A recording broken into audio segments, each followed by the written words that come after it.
When the past refuses to stay buried, it comes searching for answers. Lila loved her weekend photography trips.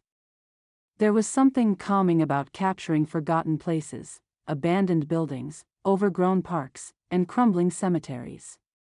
Her favorite spot was St. Hollow's Cemetery, a sprawling graveyard hidden deep in the woods. Few people visited it anymore, and its eerie atmosphere made for stunning, haunting photos. One gray afternoon, Lila decided to explore a part of the cemetery she hadn't yet ventured into. The older section was nearly swallowed by nature, tombstones tilted at odd angles, vines snaking over weathered names. As she wandered, her camera clicked steadily, capturing the beauty of decay. Then she saw it, a patch of ground unlike the others. The earth was disturbed, the grass uneven and yellowed. There was no headstone, no marker of any kind. Just an unassuming mound of soil, as if someone had buried something there recently. Lila's curiosity flared. She snapped a photo, the lens capturing the stark contrast between the fresh soil and the surrounding, untouched graves. She lingered for a moment, her eyes scanning the area, before moving on. But as she walked away, she couldn't shake the feeling that she was being watched. That night, Lila uploaded her photos to her laptop. As she reviewed the day's shots, the image of the unmarked grave stood out.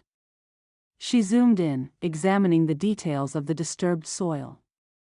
That's when she noticed something she hadn't seen earlier: faint footprints leading away from the mound, their impressions barely visible in the soft earth. Her stomach tightened.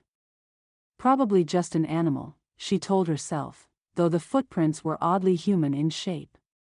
As she continued flipping through the photos, her screen flickered. She frowned, tapping at the keys. The image of the unmarked grave froze, the screen dimming as a strange static noise filled the room. And then, faintly, she heard it, a voice, low and whispering, coming from her speakers. "Find me," Lila jerked back, her heart pounding. She slammed the laptop shut, the whispering abruptly cutting off. For a long moment, she sat in silence, her breath ragged. "Just the wind," she muttered, though she didn't believe it. The next day, Lila couldn't resist returning to the cemetery. She told herself it was just to finish the series of photos, but deep down, she knew it was the unmarked grave that had drawn her back. When she reached the site, she froze. The mound of soil had changed. The earth was freshly disturbed again, as if someone had dug there overnight. This time, faint claw-like marks marred the surface, trailing away into the forest. Lila's instincts screamed at her to leave, but something compelled her forward. Kneeling by the grave, she noticed a small object sticking out of the dirt. She hesitated, then gently pulled it free. It was an old locket, tarnished and cold to the touch. When she opened it, she found a faded photograph of a young woman and a man, their expressions somber. Before she could process what she was seeing, a voice whispered behind her.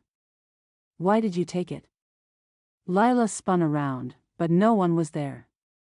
The cemetery was silent, the air heavy with tension.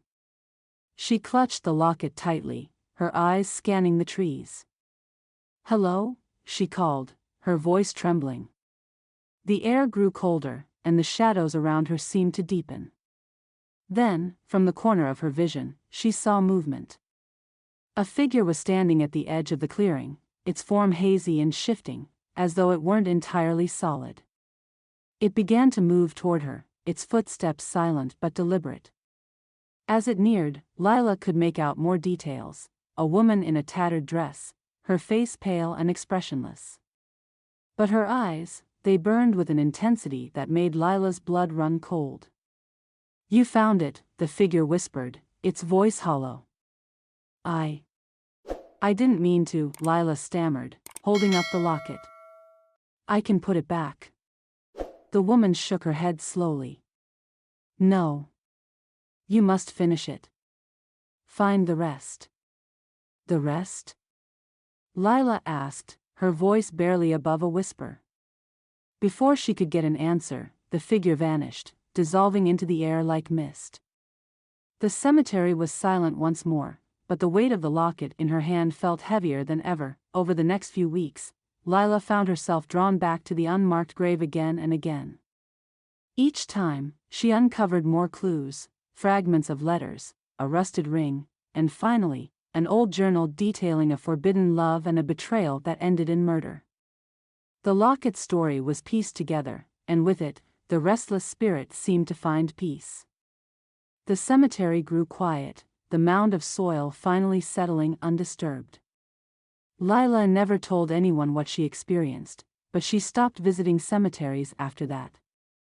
Photography no longer felt like a hobby, it felt like an invitation to something she wasn't ready to face again. What would you have done if you uncovered an unmarked grave? Share your thoughts in the comments, and don't forget to subscribe for more tales that dig deep into the unknown.